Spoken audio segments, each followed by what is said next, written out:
The Galactic Pet Expo on station buzzed with excited chatter from dozens of alien species. Crystalline merchants displayed their singing crystal birds, while furry traders showcased their pocket-sized mammals that changed colors with their emotions. The massive space station's central hall had been transformed into a wonderland of exotic creatures from across known space. Captain Sarah walked through the crowded aisles, her human uniform drawing curious glances from the alien vendors and customers. As the only human representative at this year's expo, she felt the weight of her species' reputation on her shoulders.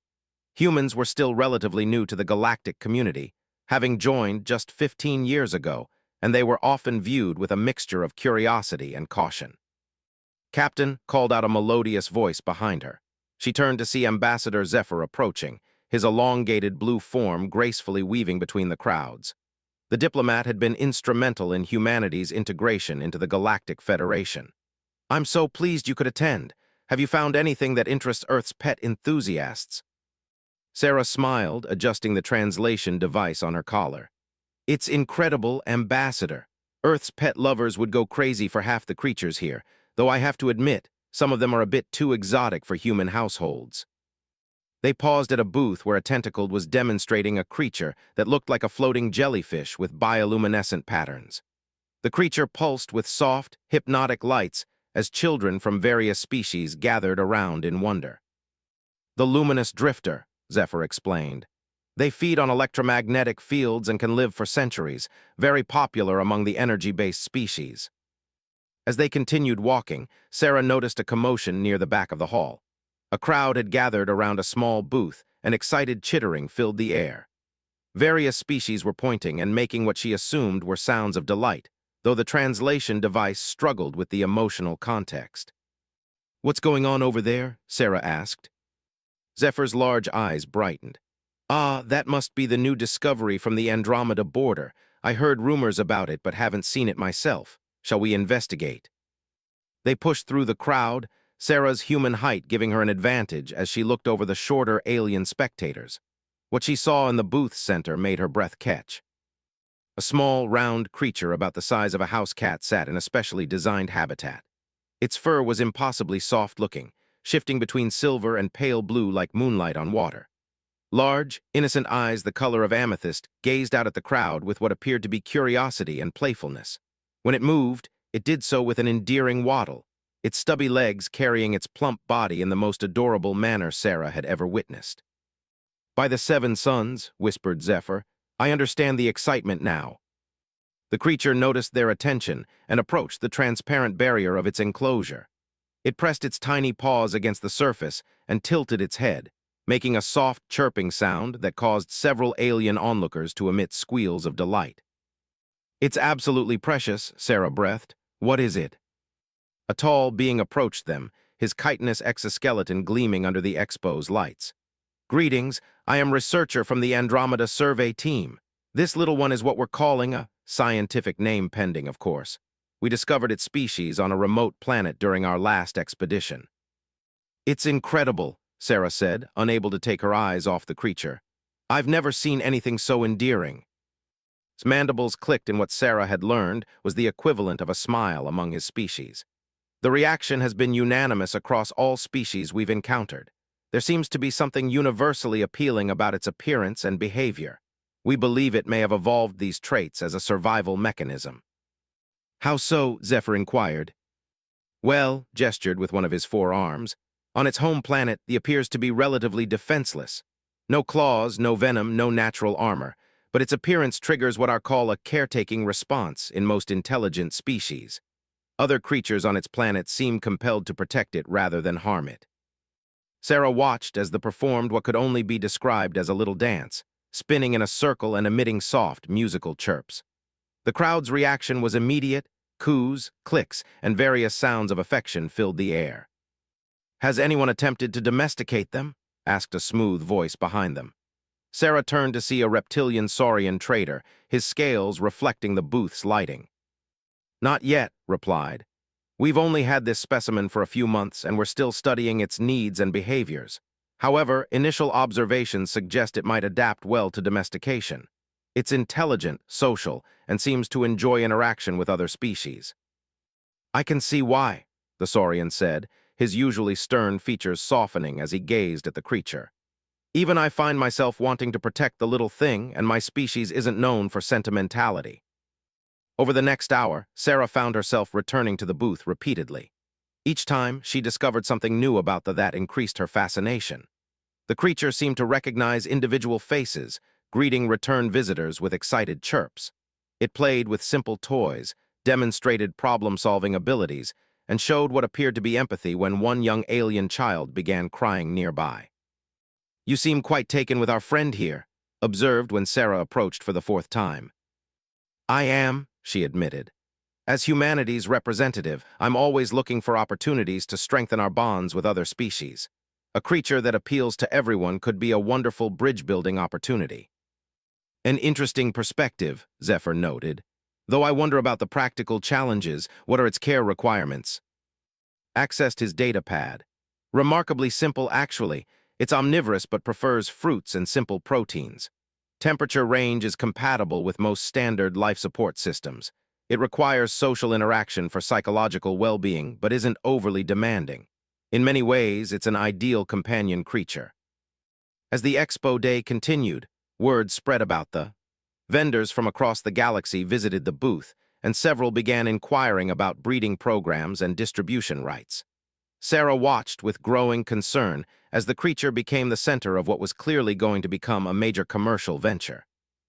She said during a quieter moment, "What are the plans for this species moving forward?"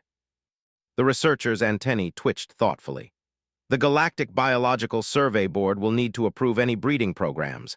There are protocols for introducing new species into the broader galaxy. Safety assessments, environmental impact studies, genetic analysis, the usual procedures." "How long does that typically take?" "For a creature this promising, perhaps 6 months to a year, assuming no complications arise." Sarah nodded, though she felt a strange unease she couldn't quite identify. Though was certainly adorable, and its appeal across species lines was remarkable. But something about the situation felt too convenient, too perfect. Her training as a starship captain had taught her to trust her instincts, and right now, those instincts were sending subtle warning signals. She dismissed the feeling as simple caution. After all, humanity's first major contribution to galactic pet culture could be incredibly beneficial for their standing in the Federation. The economic opportunities alone were staggering. As the day wound down, Sarah made one final visit to the booth. The seemed tired but content, curled up in a corner of its habitat with what appeared to be a satisfied expression. When it saw her, it lifted its head and made a soft, almost musical sound that her translation device interpreted as contentment vocalization. "Sleep well, little one," she whispered. The creature seemed to understand, closing its amethyst eyes and settling deeper into its bedding. Sarah found herself smiling as she walked away, already composing her report to Earth about this remarkable discovery. Behind her, the eyes opened briefly, watching her departing figure with an intelligence that seemed far more calculating than any of the observers had noticed. For just a moment, its cute facade flickered, revealing something deeper and more complex beneath the surface. Then it was gone, replaced once again by the innocent, adorable creature that had captivated the entire expo. The next morning brought exciting news.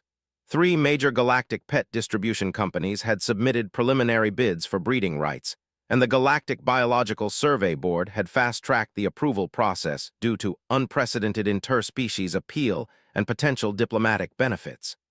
What typically took months was going to be completed in weeks. Sarah received a priority message from Earth's diplomatic corps, instructing her to pursue exclusive or preferential distribution rights for human space. The potential for cultural and economic exchange was too valuable to ignore. She found herself at the booth again, watching field calls from interested parties across the galaxy. They seemed to enjoy the attention, performing its endearing antics for each new group of potential buyers and partners. "Captain," called out when he noticed her arrival.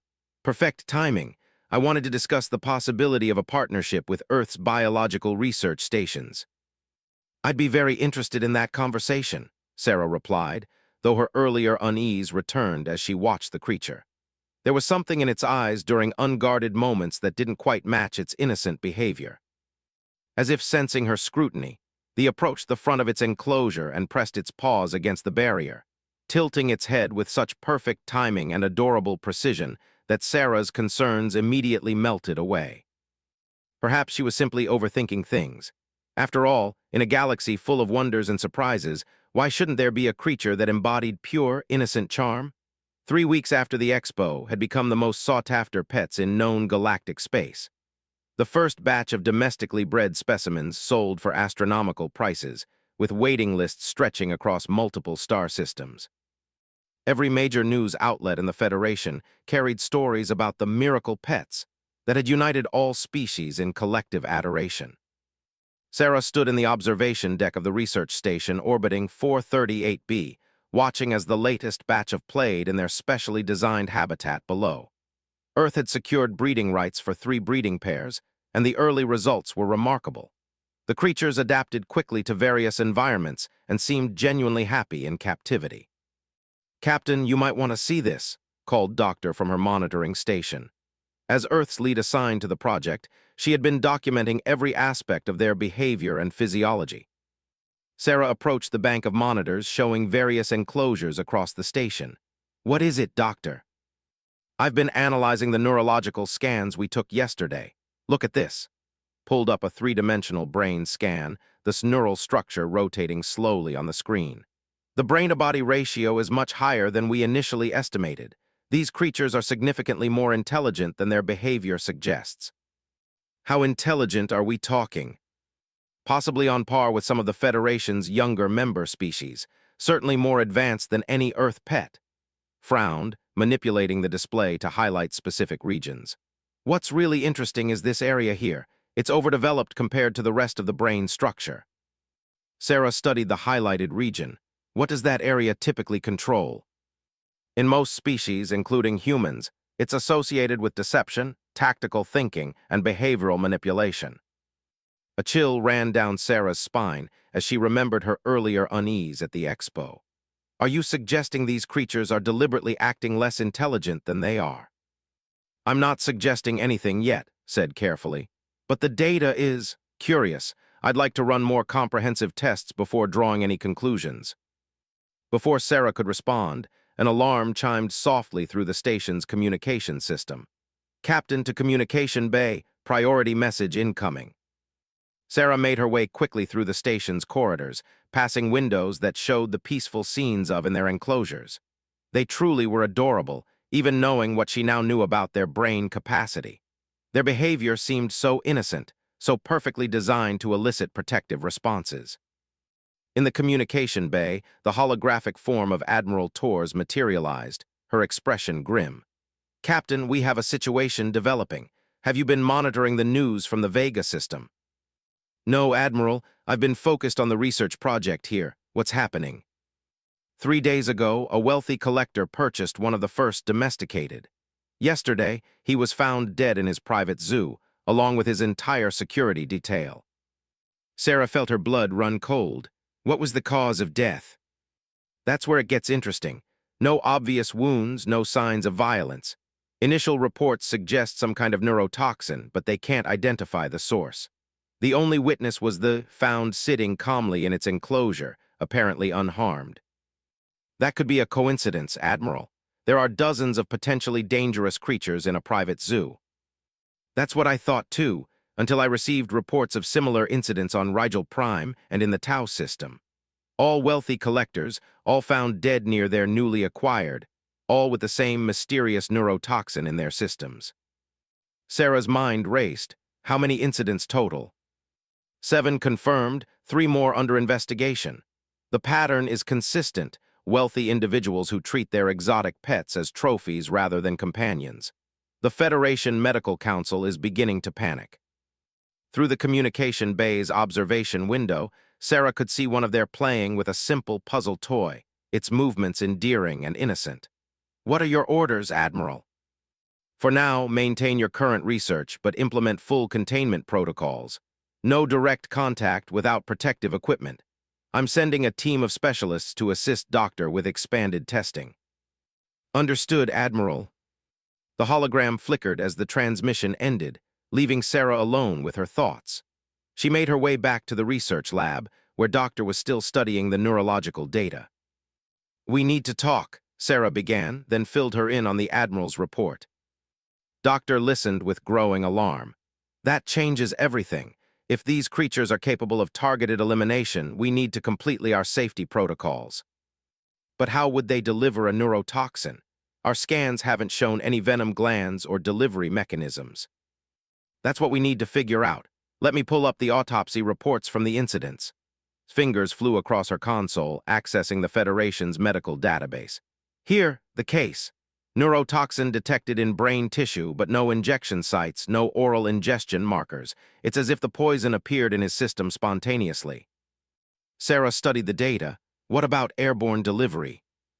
"Possible, but the victim's companions and security details would have been affected too. In each case, only one person died while others nearby remained unharmed." Over the next several hours, they reviewed every piece of available data. The pattern was undeniable. Wealthy collectors who treated there as mere possessions died mysteriously, while those who showed genuine care and affection for their pets remained perfectly safe. "It's almost like they're making moral judgments," Sarah observed. "Or survival assessments," corrected. "If these creatures are as intelligent as our scans suggest, they might be eliminating threats to their species' long-term survival." The implications were staggering. If they were capable of strategic thinking and targeted elimination, their rapid spread across the galaxy could represent a threat unlike anything the Federation had encountered. Sarah activated the station-wide communication system. "All personnel, this is Captain. Effective immediately, all enclosures are to be sealed and monitored remotely only. No direct contact until further notice."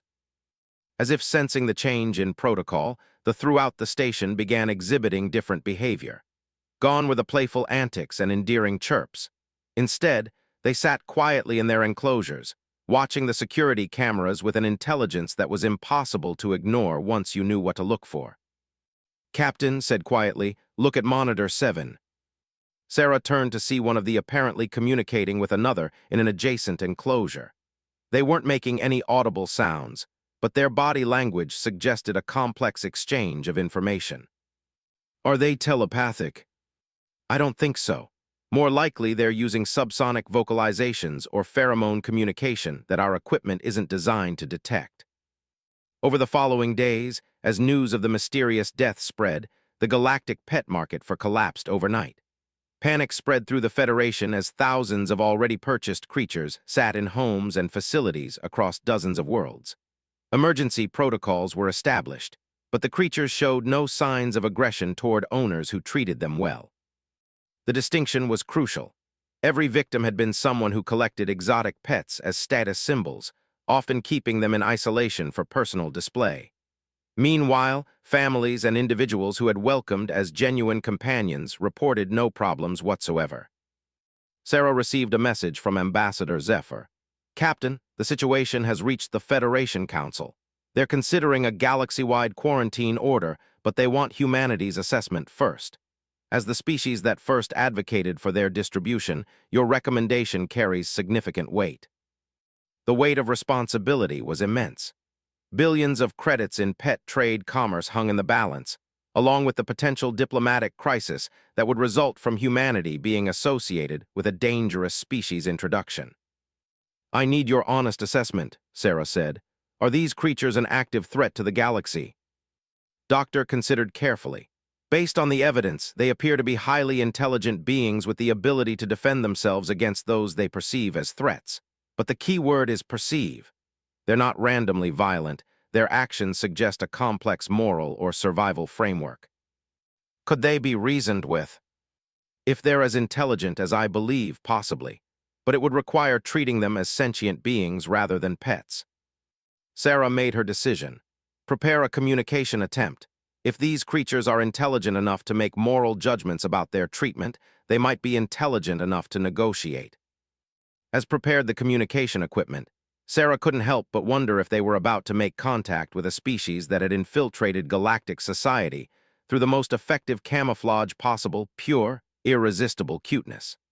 The question was whether they were dealing with an invasion force or simply a misunderstood species trying to survive in a galaxy that wanted to keep them as pets.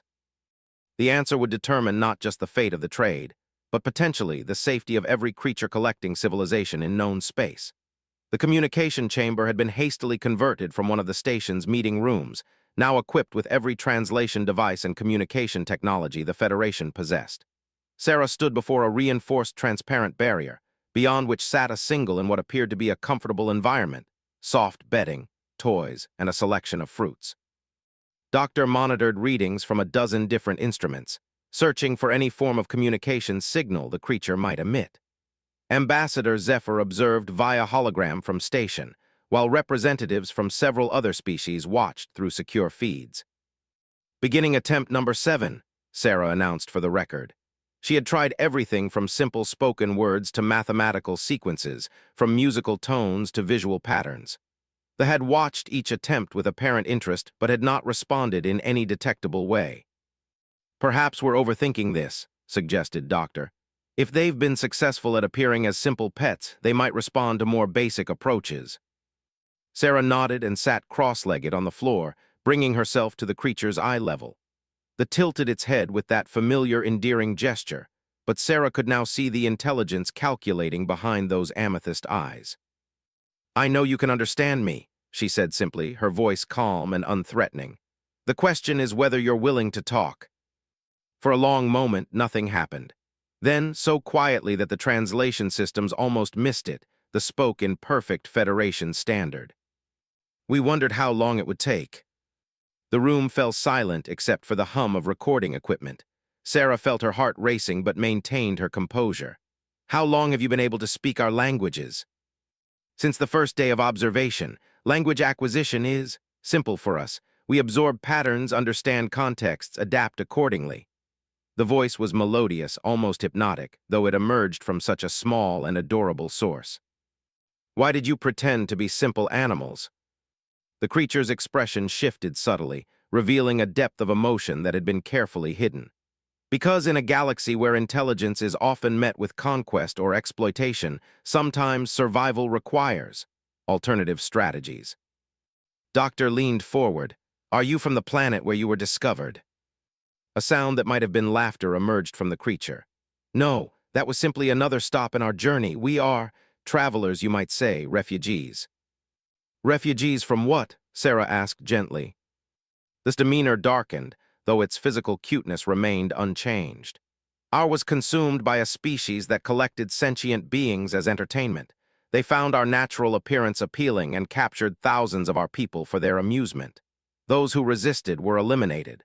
Those who submitted were kept in cages for the entertainment of others." The implications hit Sarah like a physical blow.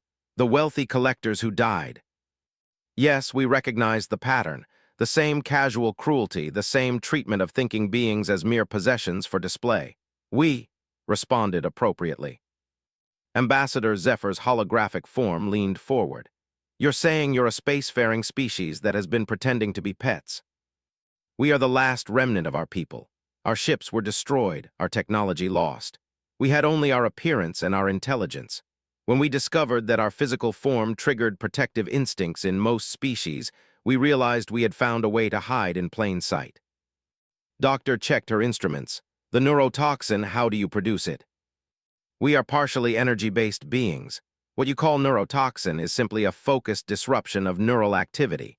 We can project it through touch or proximity, but only when we choose to do so."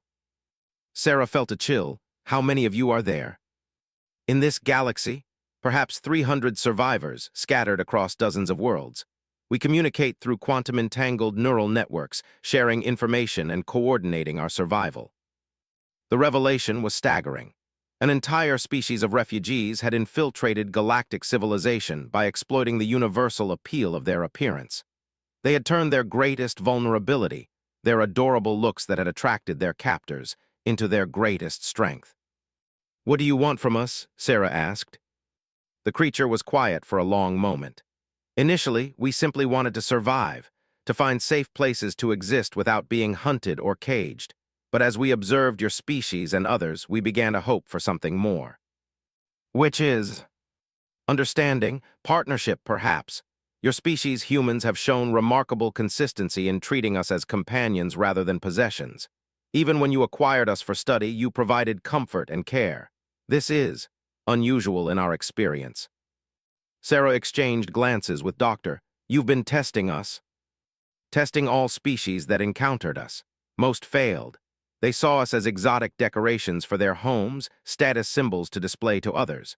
But some individuals, and particularly humans as a group, showed genuine concern for the families who bought as pets and treated them well, are sharing their homes with some of our finest scholars and engineers. They don't know it, of course, but they've given us the first real homes we've had since our world was destroyed. The complexity of the situation was becoming clear. This wasn't an invasion or a deception in the traditional sense. It was an elaborate survival strategy by a traumatized species seeking shelter in a dangerous galaxy. What about the breeding programs? Doctor asked. Are those real? Our young, yes.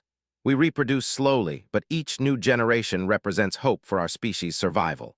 The breeding programs have allowed us to place our children in homes across the galaxy, though we remain in communication with them. Sarah stood and began packing, her mind working through the implications.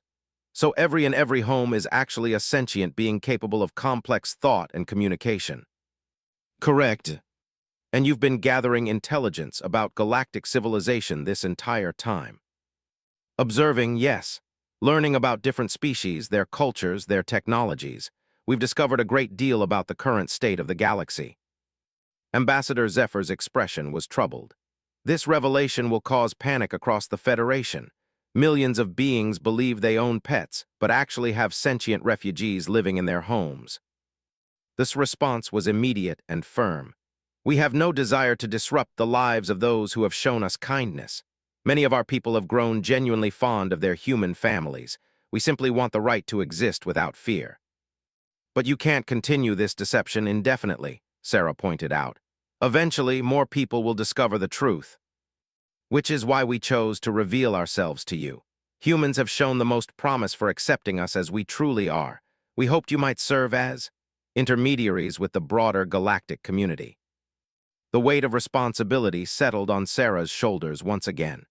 Humanity was being asked to broker a first-contact situation that could reshape interstellar relations. What specific assurances would you need to reveal yourselves openly? She asked. Protection from those who would see us as exotic collectibles, recognition of our rights as sentient beings, and perhaps most importantly, assistance in finding or establishing anew where our species can rebuild. Doctor looked up from her instruments. Captain, I'm detecting quantum communication signals. They're talking to others of their kind. Yes, the confirmed. Our people across the galaxy are monitoring this conversation. The decision of how to proceed will affect all of us. Sarah realized that this single conversation could determine the fate of an entire species.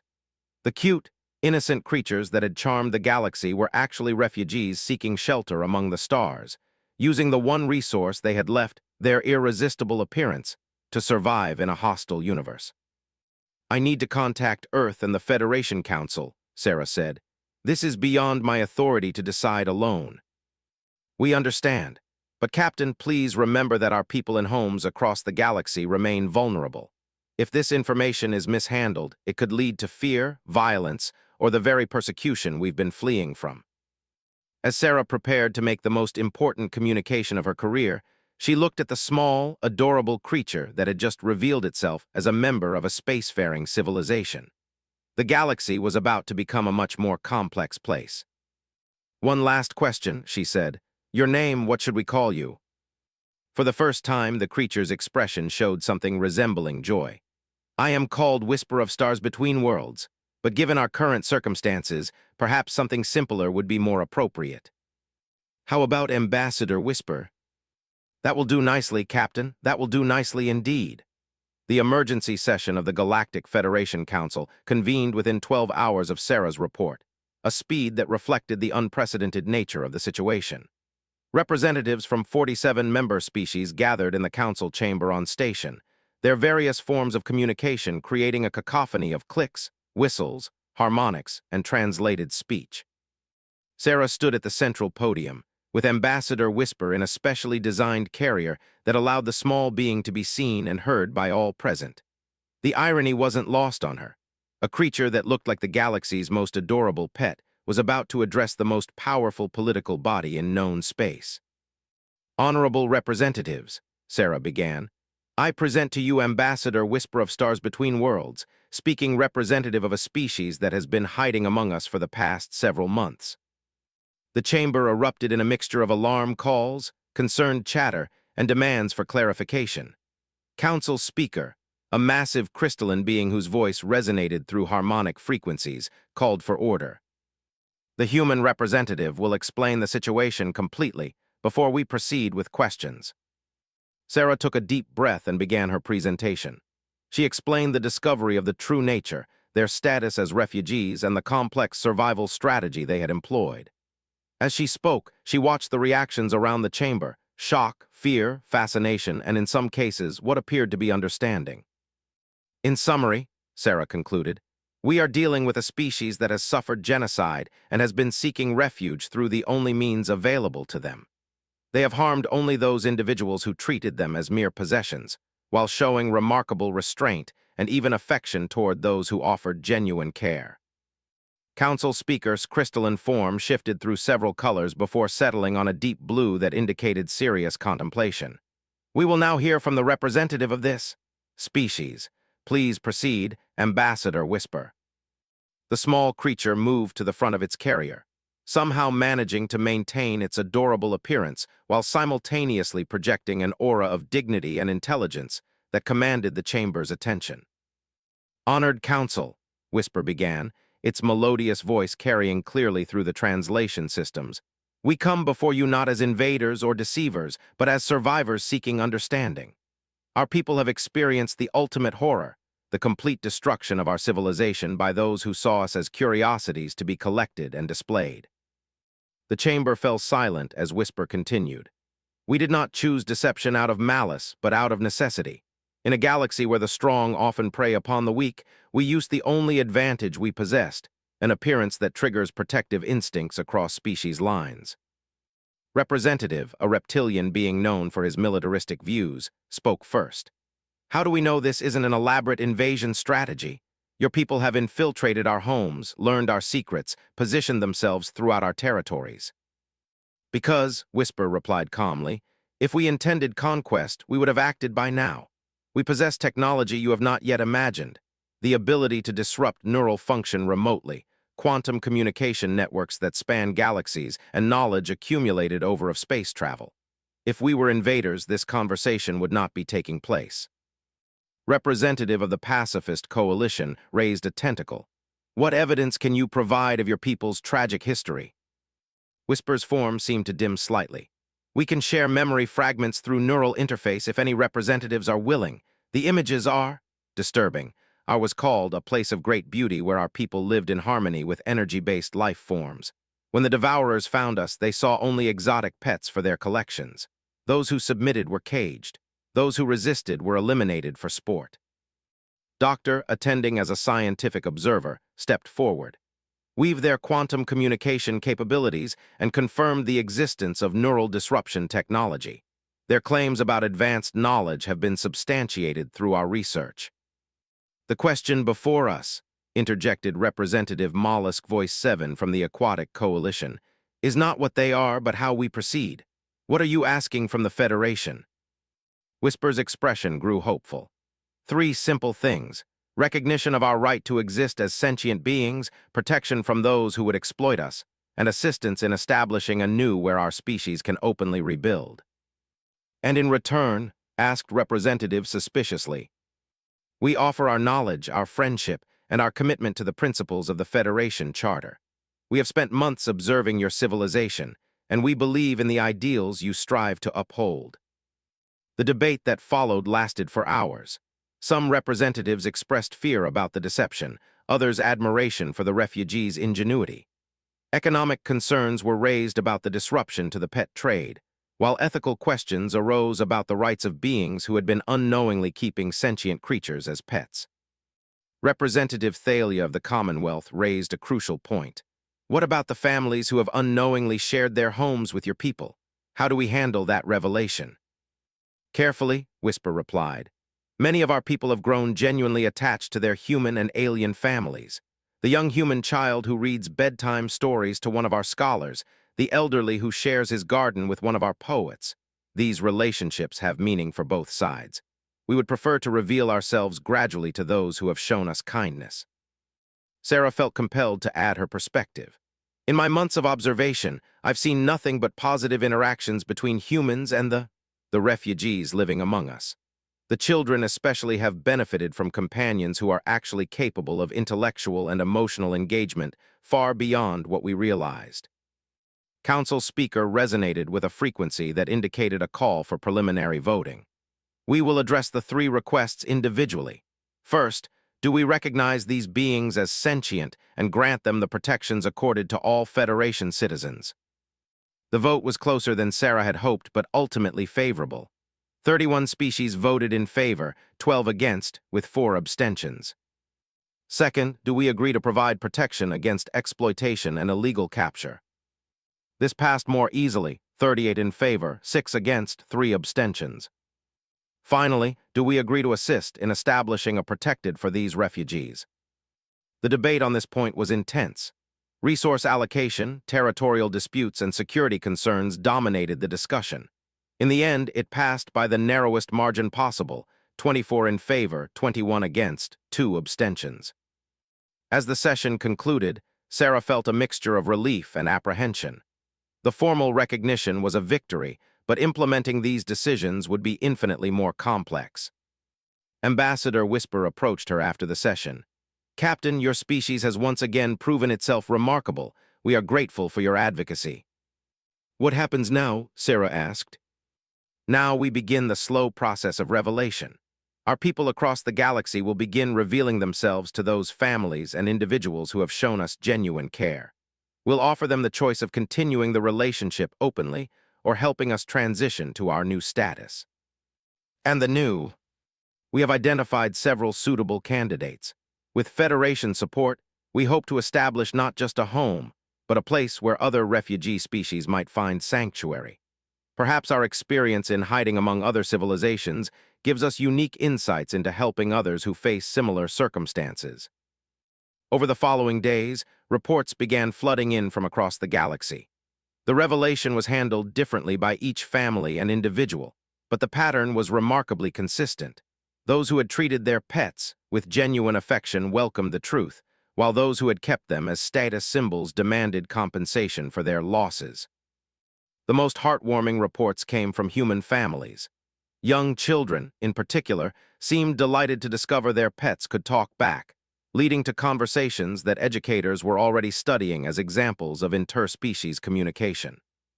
Sarah received a particularly touching message from a family on Earth whose 8-year-old daughter had been caring for a named Sparkle. The recording showed the child's excited reaction when Sparkle revealed her true identity and offered to help with homework. Apparently, Sparkle was a mathematician by training.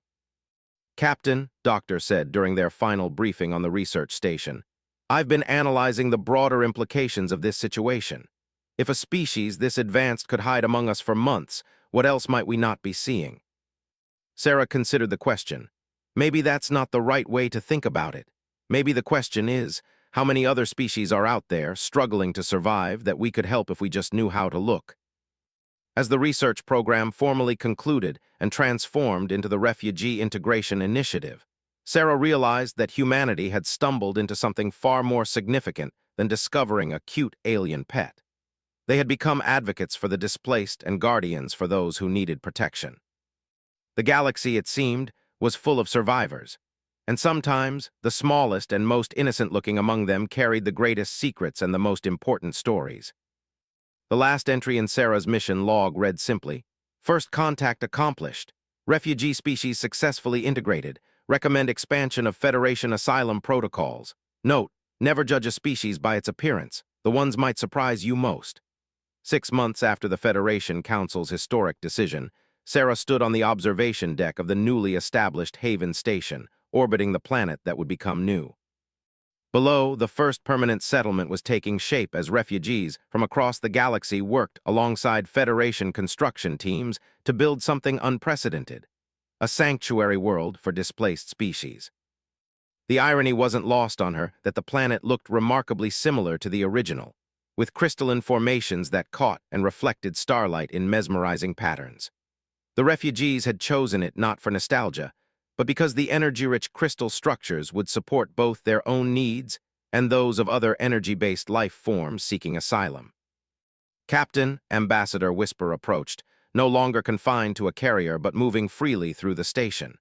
Despite their revealed intelligence, the former had retained their adorable appearance. Evolution, it seemed, had permanently shaped them for maximum appeal. The morning report indicates 17 new refugee applications this week. Sarah reviewed the data pad Whisper offered. The applications came from across the galaxy, survivors of natural disasters, victims of political persecution, entire microspecies whose had become uninhabitable. Word of news success had spread quickly through channels both official and hidden. "Any security concerns?" Sarah asked. 3 applications required additional screening.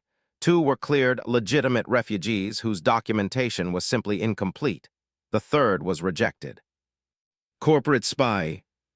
Worse, a representative from the Collectors Syndicate, attempting to infiltrate and gather intelligence on our population for potential capture operations.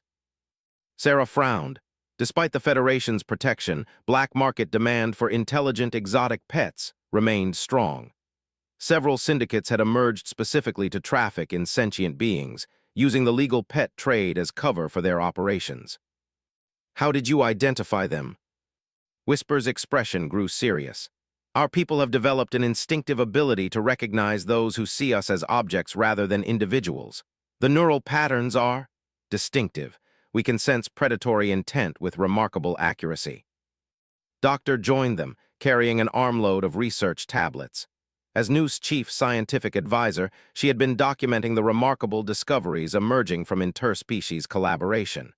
"Captain, you need to see the latest breakthrough."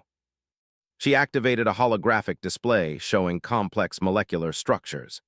"The refugees' quantum communication technology has led to advances we never imagined. We're talking about instantaneous communication across galactic distances, completely secure from interception." "Military applications?" Sarah asked, knowing this would be the Federation's first concern. "Potentially, but more importantly, humanitarian ones. We can coordinate refugee assistance across the entire galaxy in real time. When disaster strikes, we'll know immediately and can respond accordingly." Ambassador Whisper added, "Our people have also developed what you might call empathy detection technology. We can identify individuals and species that pose threats to vulnerable populations before they act." Sarah studied the implications. "You're talking about predicting harmful behavior before it occurs." "Not predicting," Whisper corrected. "Recognizing. Those who prey on the vulnerable carry distinctive neural patterns, combinations of desire for dominance, lack of empathy, and specific forms of satisfaction from causing suffering. These patterns are consistent across species." The revelation was staggering. The refugees hadn't just developed survival skills. They had created technology that could identify and prevent exploitation before it happened. "Have you shared this with the Federation Security Council?" "Not yet. We wanted to perfect the application first. Too many species have been harmed by premature deployment of protective technologies." Their conversation was interrupted by an urgent chime from the station's communication system. "Captain to Emergency Command, Priority Alpha." Sarah hurried to the command center, where the main display showed the approaching signature of a massive vessel, far larger than any ship in the Federation fleet. "Unknown vessel, this is Haven Station," the communication officer transmitted. "Please identify yourself and state your intentions." The response came in a voice that made everyone in the command center shudder, mechanically modulated, but somehow conveying infinite cruelty and contempt. "This is Harvester Prime of the Devourer Fleet. We claim salvage rights over the specimens you harbor. Surrender the exotic creatures and your station will be spared." Sarah felt ice flow through her veins. These were the beings who had destroyed Whisper's civilization, treating sentient species as collectibles and entertainment. Somehow they had tracked their escaped property to Nu. "Captain," Whisper appeared at her side, its usual calm demeanor replaced by visible terror. "These are them, the ones who destroyed our world. They have come to reclaim us." The Devourer ship was enormous, easily 10 times the size of the largest Federation vessel. Its hull was covered with what appeared to be transparent chambers, each containing creatures from across known space. It was a mobile zoo of captured sentience, a monument to slavery on an interstellar scale. All Federation ships in the system, this is Captain. We have a Code Omega threat approaching new. Request immediate assistance. The response was swift but discouraging. Captain, this is Admiral Torres. Nearest fleet units are 6 hours away. You're on your own until then. Sarah turned to her crew. Options. Their ship outguns us 100 to 1, reported the tactical officer. Our only advantage is maneuverability. No, Whisper said quietly. You have another advantage, you have us. Before Sarah could ask what that meant, dozens of small forms appeared throughout the command center, refugees from multiple species who had been working on the station. They moved with coordinated precision that spoke of quantum-linked communication. Captain, Whisper continued, we request permission to defend our new home. You're not equipped for space combat. We are equipped with something the Devourers have never encountered, a coordinated defense by multiple refugee species working together. On the main display, the Devourer ship began launching smaller vessels, hunter ships designed to capture and contain fleeing prey. Sarah counted at least 50 of them, each one armed and shielded. All right, Sarah decided. What do you need from us? Maintain position and broadcast on all frequencies. We want the galaxy to see what happens when refugees fight back. What followed was unlike anything in recorded military history. The refugee species, working in perfect coordination through their quantum communication network, deployed abilities that the Devourers had never seen used in combination. The former generated targeted neural disruption fields that disabled hunter ship crews without harming the captive beings aboard. Energy-based refugees overloaded the Devourers' sensors and communication systems. Aquatic species somehow interfaced with the station's water systems to generate electromagnetic pulses. Species after species contributed abilities that seemed individually minor but collectively devastating.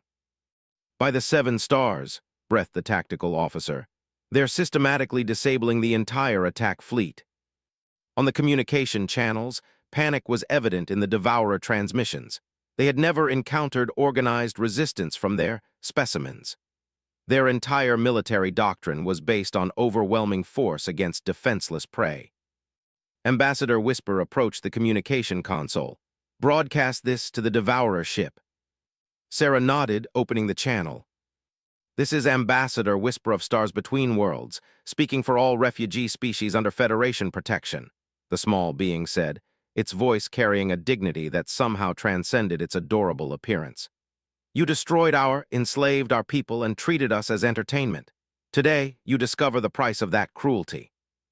The neural disruption field that Whisper projected was unlike anything they had used before, focused across space itself, directly targeting the command crew of the massive vessel. On the display, they could see the effect as the Devourer ship began to drift, its crew incapacitated. You will release every sentient being you have captured, Whisper continued.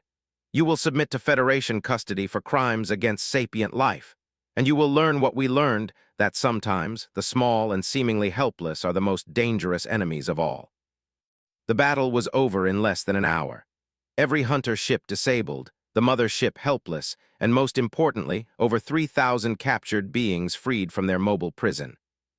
As Federation ships arrived to find the situation completely resolved, Sarah realized she was witnessing something historic, not just the defeat of a slaver fleet, but the emergence of a new model for galactic defense. The refugees hadn't just found a home, they had created a new paradigm for protecting the vulnerable. In her final report to Earth, Sarah wrote, "The refugee species have proven that survival isn't just about finding safety, it's about transforming trauma into strength, fear into purpose, and desperation into hope. New isn't just a sanctuary world, it's the beginning of something that will make the galaxy safer for every species within it." As she submitted the report, Whisper approached one last time. Captain, our people have voted. We would like to propose a formal alliance between humanity and the refugee coalition. Your species showed us that not all powerful civilizations seek to exploit the weak. We would be honored to stand with you as equals. Sarah smiled, looking out at the planet below where beings from dozens of species worked together to build something unprecedented. A home built not on conquest or dominance, but on mutual aid and shared purpose. Ambassador Whisper, she said, I think that's exactly what the galaxy needs. The alien pets in galactic history had become its most effective protectors. And in doing so, they had proven that sometimes the greatest strength comes not from hiding what you are, but from finding those brave enough to help you become what you were always meant to be.